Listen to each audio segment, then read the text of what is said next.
Lito Nevia.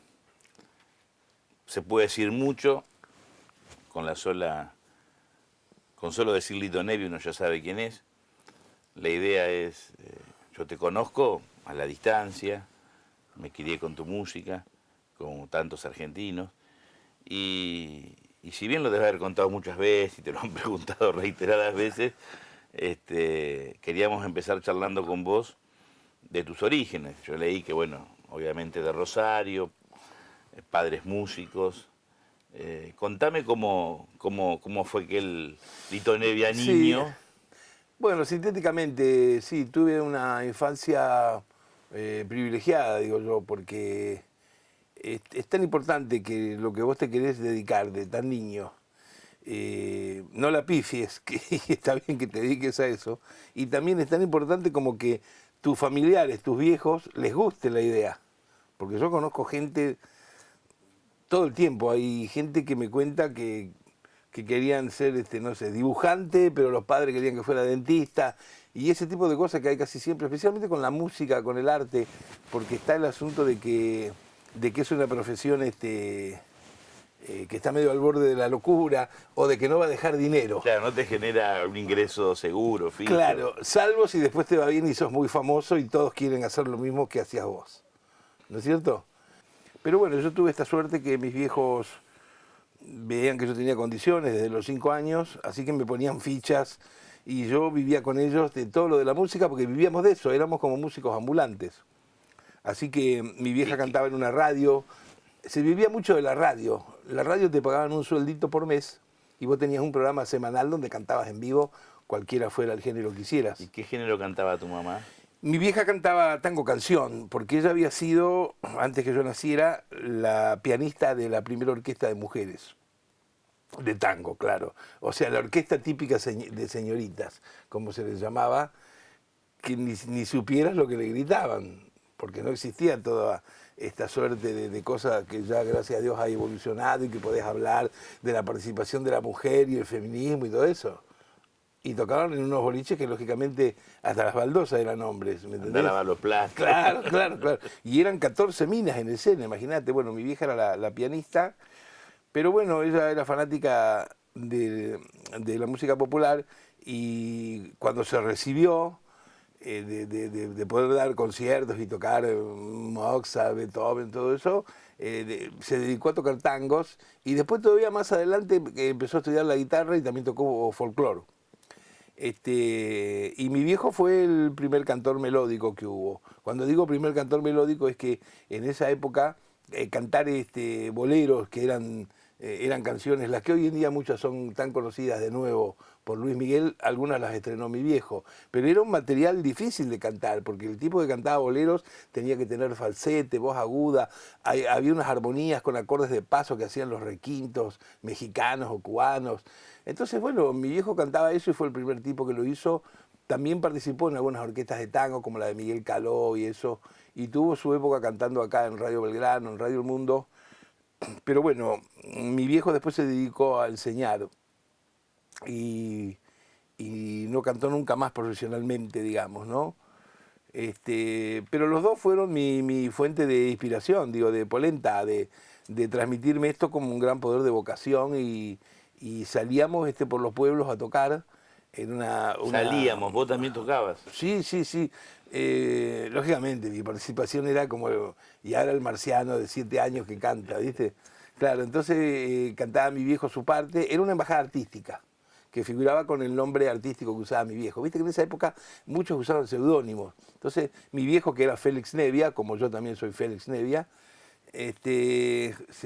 su seudónimo artístico era Félix Ocampo, ¿no es cierto? Bueno, es un buen nombre de bolero, ¿no? Claro, Félix claro, claro. Ocampo. Sí, sí, ese tipo de seudónimos estaban muy en boga en esa época y mi viejo tenía ese, Félix Ocampo. Y bueno, y salíamos con la embajada artística, que era un espectáculo que él lideraba, donde había un poquito de todo. ¿Por qué? Porque los laburos eran en los clubes del interior. Nosotros somos de Rosario, por todo Santa Fe. Era un trabajo que salía medio tracción a sangre, porque ahí no existía ni que vos mandaras un demo, ni que tenías un DVD, no existía. Vos llegabas y si le gustaba a la gente del pueblo que te contrató la comisión del club, te decían, bueno, qué bien que está, bueno, vengan el mes que viene tal sábado. Y así era el trabajo, ¿entendés? Entonces, bueno, vivíamos de eso, más los programitas de radio, más algunos alumnos que tenían mis viejos de música en la pensión, donde vivíamos, ¿no? Y la embajada artística, para cerrar como era la idea, era que mi viejo cantaba una parte de sus boleros, acompañado por 3 guitarreros de esos orejeros fenómenos. Mi vieja cantaba con el piano un par de tango canción. El hermano de mi vieja tenía el muñeco que haciendo ventriloquía y magia, se llamaba el profesor John Carver. Era muy famoso en Rosario. Y después salía un cómico, que sería una especie de chanza a lo Tano Llenaro, ¿no es cierto? Y bueno, y en el medio aparecía mi marciano favorito, que era yo. O sea, el nenito también puede cantar. Y salía con un jopito y unos pantaloncitos cortos y cantaba 2 canciones. Así que bueno, yo empecé con esos y un poco te digo que hacía lo mismo que hago ahora, nada más que ahora llevo sintetizadores y pianos eléctricos y eso. Pero era viajar para llegar, esperar y tocar. ¿Y qué género cantaba? Ahí cantaba una suerte de música internacional. Por ejemplo, yo ya de chico improvisaba mucho, con tarareos y cuestiones. Entonces yo, por ejemplo, te cantaba una canción que cantaba Beniamino Gigli, Parlame de Amore Mariù, cantaba eso, que adoro esa música, ¿no? Cantaba eso y después cantaba un tanguito de Gardel y Lepera. Y después cantaba una canción de Buddy Holly o de los Everly Brothers en castellano. Eran canciones que tuvieran alguna fibra melódica, no importaba de dónde fuera. Le llamaban en esa época que hicieras eso un género internacional. Eras un cantante de género internacional. Hasta los 13 años que empecé a escribir las primeras canciones y ahí comencé ya a armar mi repertorio de autor, digamos, ¿no? ¿Y cómo se te ocurre venir a Buenos Aires? No, lo que pasa es que yo a los 15 años, cuando cumplo 15 años, digamos que dejo el grupo con mis viejos y trato de meterme en un grupo con muchachos de mi edad, ¿no es cierto? Para poder hacer un grupo así, digamos, eléctrico, de rock, bueno. Estamos hablando de 62, 63. Claro. Entonces doy una prueba con un grupo que era el mejor grupo que había en Rosario. Rosario siempre estaba lleno de músicos, pero a granel. En esa época contamos y había creo que 180 grupos, el Rosario solo. Y entonces había un grupo que se llamaba los Wildcats, traducido luego es los Gatos Salvajes, claro, que era la mejor banda, ¿viste? Y yo fui a dar una prueba con los tipos porque el cantante le tocaba la colimba. Pero claro... 21 años. Él tenía 21 años, en esa época la colimba era 21 años. Claro, y yo tenía 15. Todos tenían 21 años. Por eso digo, pero en esa época, 6 años, la diferencia era... Vos eras un nene... Pero no te digo si me rechazaron en la prueba. Hombre. Me sacaron zumbando. Pero cuando pasó un mes y pico más, y probaron con otro cantante y no les fue bien, ¿viste? Y me volvieron a llamar. Bueno, así que entré. Cuando entré en el grupo, a los 2 días nomás les empecé a mostrar las canciones, lo cual era una rareza. Yo les mostraba esta canción. Y ellos, nada, se animaron a sacar una, a sacar otra. De golpe teníamos 15 canciones de las que yo había escrito y éramos el grupo más personal que había. Nadie hacía eso. Claro, no solamente en Rosario, cover, sino en toda Argentina, nadie hacía eso. Así que bueno, llegó un momento que ya el grupo era bueno y era conocido por todo Rosario, por todo Santa Fe. Sumado que yo entro y tenemos repertorio propio y todo, llegó un momento que habíamos tocado en donde no quisieras. Ya era como cuando uno dice, me tengo que ir a otro lado porque ya hice todo acá. Y realmente como sucede, no es exclusivo de Argentina, como sucede en toda América. Si vos te dedicás a la música, si estás en Estados Unidos, te tenés que ir a Los Ángeles o Nueva York. Si sos brasilero, tenés que ir a Río San Pablo. Si sos mexicano, tenés que ir al DF. Y si sos argentino, tenés que venir a Buenos Aires. Así que nos vinimos acá de nuevo a buscar otros horizontes, a dar una prueba. Y tuvimos la suerte que nos dieron unos showcitos para hacer los fines de semana en un programa mítico que había a escala musical, que estaba bueno porque siempre estaba buscando bandas nuevas. Así que nos vinimos, nos dieron durante un mes, un viernes y sábado. Eso era televisión. No, y 3 shows, porque manejaban también un circuito de bailes. En los clubes. En esa Sí, época, por ¿no? ejemplo, Centro Montañés, Huracán de San Justo, Defensores de Santos Lugares, yo me acuerdo los nombres de todo. Bueno, sí, entonces hacíamos los shows el viernes o el sábado y el domingo al mediodía el programita.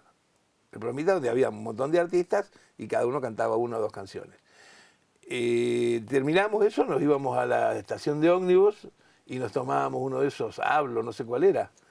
¿Entendés? Al otro viernes lo mismo. Yo mientras tanto iba a la escuela.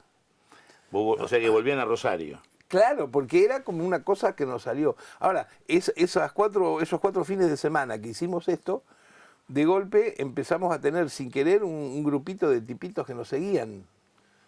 Porque ya la música era como es, bueno, como es este país que siempre está dividido, ¿no? Digo, era como el fútbol.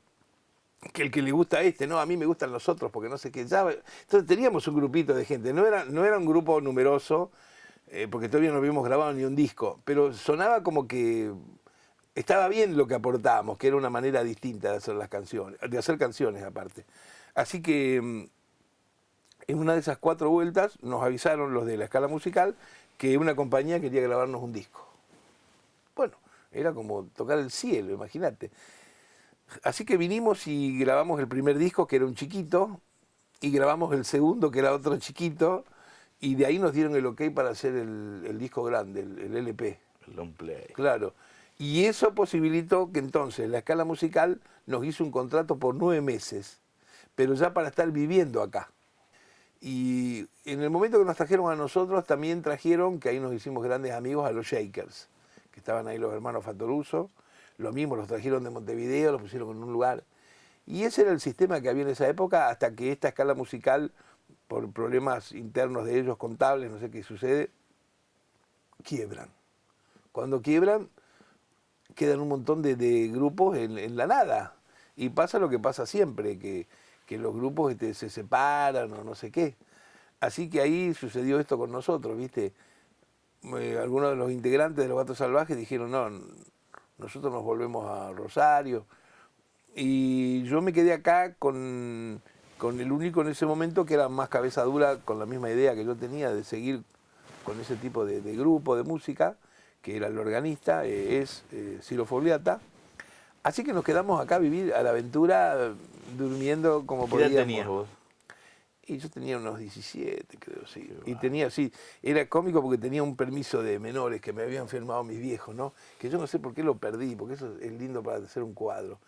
Mis viejos me habían conseguido un permiso con un juez de Rosario, el juez Tenreiro, que era muy amigo, lo admiraba a mi padre, ¿no? Entonces me había conseguido un permiso donde mis padres decían que yo era menor, pero yo podía andar por cualquier lado porque era muy buena persona y muy responsable. Entonces cuando venía a la cana, viste que venía, entraba en un boliche, estaba tocando el bajo, en un piringundín del bajo, ¿sabes? Para ganarme para comer. Pum, pum, pum, pum. Cuando entraba la policía, al primer tipo que venía a buscar a mí, porque parecía un pollito, yo, ¿sabes? Y me decía documento, y sacaba el papel. El tipo leía el coso y decía, pero esto no, ¿qué es esto? Salvo la firma del juez, lo demás no era serio. Claro. Ahora, ¿qué pasa? Para corroborar eso o sacarme de ahí, me tenían, digamos, entre comillas, que deportar a Rosario.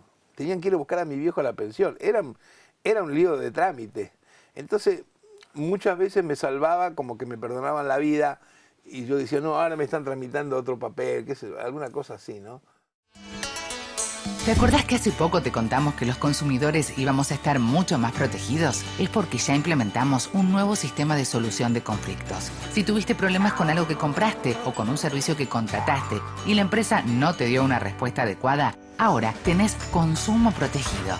¿Cómo funciona? Te comunicas con Consumo Protegido y vas a una conciliación donde la empresa, vos y un conciliador van a buscar llegar a un acuerdo para solucionar tu problema. Es gratis para vos y obligatorio para la empresa. Y como el conciliador es especialista en temas de consumo, no hace falta que vayas con un abogado. ¿Viste qué fácil? Los consumidores ya estamos más protegidos. Más información al 0800-666-1518 o www.consumoprotegido.gov.ar. Consumo Protegido, siempre de tu lado.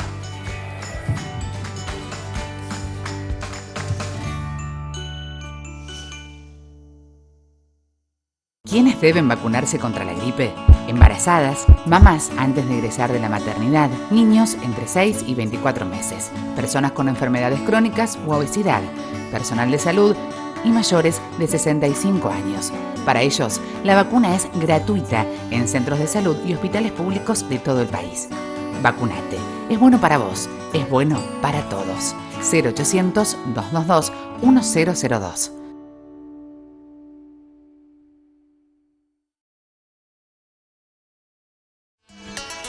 ¿Vos cómo eras? ¿Eras tímido? Vos decís, te referías a Ciro como que tenía la misma terquedad tuya respecto a quedarte acá y seguir con la música. Pero tu personalidad, ¿cómo era? Teniendo 17 años, Bueno, todas personas grandes. yo soy muy tímido. No hay que confundirse que después cuando me pongo a hablar de cosas que me apasionan, hablo hasta por los codos y parece que soy hiperlocuaz, pero soy muy tímido. Y esa timidez en aquellos 17 años, años 65, 66, llegaba una dictadura, el mundo cambiaba, lo que eran los Beatles, los rock, bueno, todo lo que pasaba Sí, musicalmente sí. y políticamente. ¿Vos cómo te desenvolvías? Porque estabas creciendo artísticamente, ¿cómo te manejabas? Bueno, yo me manejaba con una escala de valores que lógicamente, como creo que nos pasa a todos, había oído en mi casa, había un cierto tipo de criterio,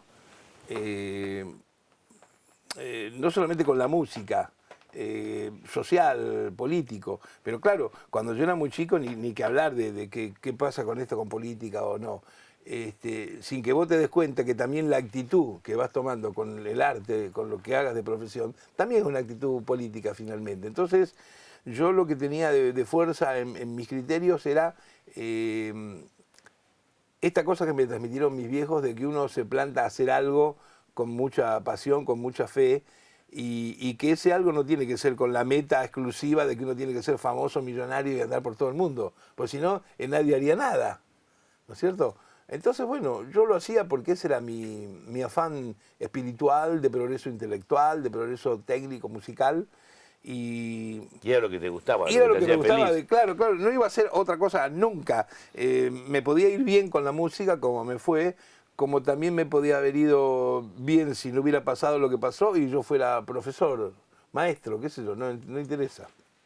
No es linda la frase, pero para simplificar, ¿cuándo saltás a la fama? ¿Cuándo te haces, si bien ya todo lo que actuabas y tocabas, Sí. empezabas a ser conocido, tenías vos, el grupo, los adeptos, Sí. los seguidores, pero ¿cuándo explotás? Bueno, eso ha sido muy precoz todo, ¿no? Porque fíjate que el primer disco de Los Gatos Salvajes lo hemos grabado cuando yo tenía 16 años. Y es un disco que vos sabés que lo han editado en Estados Unidos, en Europa, se vende por Inglaterra, por Holanda. Se vende como disco de culto, de coleccionismo, considerado el primer disco de rock de autor en castellano. Así que bueno, si miramos la carrera, digamos, por el comienzo, yo comencé muy bien, porque a veces hay músicos inclusive que tocan muy bien, pero que hay cosas que hicieron en la primera época que no las quieren mostrar o que les da vergüenza. Por supuesto que hay una diferencia de lo que yo toco estos últimos años de lo que hice a los 15 años, pero está muy bien ese disco. Está muy bien. Las letras son de un pibe de 14 años, claro, más pueriles, pero lo que hablo y el sonido que tiene el disco está muy bien y algunos temas, modestias aparte, suenan mejor que muchas cosas que oímos hoy en día, ¿no? Así que bueno. Eso. Vos en esa época andabas entre la Cueva, la Perla. No, esto es antes. Esto es dos ¿Esto años es anterior? antes, por supuesto. Cuando nosotros, cuando yo caigo a la Cueva y al final consigo que toquemos ahí con el nuevo grupo que estamos armando, que es Los Gatos, es justamente cuando se termina todo eso que te conté de la escala musical y se desarman Los Gatos Salvajes y nos quedamos con Ciro acá perdidos en la noche en la ciudad. ¿Entendés? Claro, entonces yo empiezo a ir a lugares para conseguir laburo, me meto en cualquier lado y un día me voy a un lugar que me dicen acá hay un lugar que se llama La Cueva, bajo y hay un cuarteto tocando así, pero como música de relleno mientras alguien está tomando un whisky. No era la cueva como la quieren vender, como la cueva de Liverpool porque tocaban los Beatles y abajo la gente aplaudía. Entonces entro ahí y los músicos que había yo no los conocía, pero de caradura en un momento le digo a uno si me deja tocar un tema con ellos, y entonces me dan la guitarra. Después en la otra entrada les digo si me dejan tocar un tema al bajo. Entonces, bueno, cuando me estoy por ir a la noche, el bajista me dice si yo no le haría un cambio de músico. ¿Y cómo es eso? Dice, no, dice, yo, dice, la verdad, dice que es tan desgastante este trabajo que me quisiera tomar un día, dice, para salir con mi chica. Entonces dice, vos no vendrías los jueves, así yo me tomo los jueves y yo te pago. Yo imagínate que no tenía un trabajo en todo el planeta. Tener un trabajo los jueves ya era como una herencia, ¿viste? Sí, sí, le dije, bueno, la cuestión que me fui contento de ahí, después le conté a Ciro y empecé a ir los jueves. Pero ¿qué pasa? Al segundo jueves los otros integrantes me dijeron, decime, pibe, ¿vos no conocés otros músicos, otros tipos? Porque nosotros también estamos cansados, nos queremos tomar el jueves. Y digo, sí, digo, yo estoy armando un grupo. Y entonces ahí me lo llevé a Ciro, a Moro, a Kai, a Los Gatos. Y entramos a tocar todos los jueves ahí. Y después que pasaron 2 meses de tantos jueves, a esta banda donde por ejemplo el guitarrista era Ricardo Leu, extraordinario guitarrista hoy en día conocido en todos lados, bueno, esta banda consiguió un trabajo más fructífero que el de La Cueva. Es decir, partamos de una base, cualquier trabajo era más fructífero que La Cueva, ¿no? Entonces consiguió un trabajo que acompañaban a un solista, no me acuerdo quién era, un solista más comercial que tenía más bailes, más posibilidades. Entonces un día me hablaron y me dijeron, mira, nosotros vamos a alargar esto, pero le vamos a hablar al dueño que lo dejamos encomiado de que vos lo haces con tu grupo. Sí, sí. Así que ahí empezamos a tocar toda la semana en La Cueva. Y estuvimos los últimos 8 o 9 meses hasta que La Cueva cerró. Era un lugar muy perseguido, hasta llegaron a poner una bomba, venía la policía, cerraban la calle. Era una cosa que parecía Irak, pero lo tremendo es que no pasaba, pero no nada, ni ginebra tomabas. Y sin embargo el mito era tremendo, ¿no? Por la época. Esa era la historia. No me acuerdo, hace unos años cuando creo que la Rolling Stone hizo todo un trabajo entre los músicos y productores respecto a cuál era el mejor tema de la historia del rock nacional. Ah, sí. Salió La Balsa. Sí, sí. Y tiene que ver con esa época también. Claro, claro, tiene que ver con esa época, pero además también, claro, La Balsa, el mito que es por el éxito que tuvo en cuanto a ventas, ¿viste? Es una canción que en ese momento vendió cerca de 300.000 singles y hasta hoy en día es una canción que la han grabado, hay 200 versiones en el mundo de la canción, la siguen tocando bandas nuevas y se deben haber vendido, qué sé yo, 5 millones de discos. Entonces quedó marcado como que es, de alguna manera, la canción que dio el puntapié inicial para que se reconozca el rock argentino y también posibilitó que pudieran salir otra cantidad de grupos y músicos bárbaros con otro estilo, como fue que al año y pico salió Almendra, salió Manal y todo eso.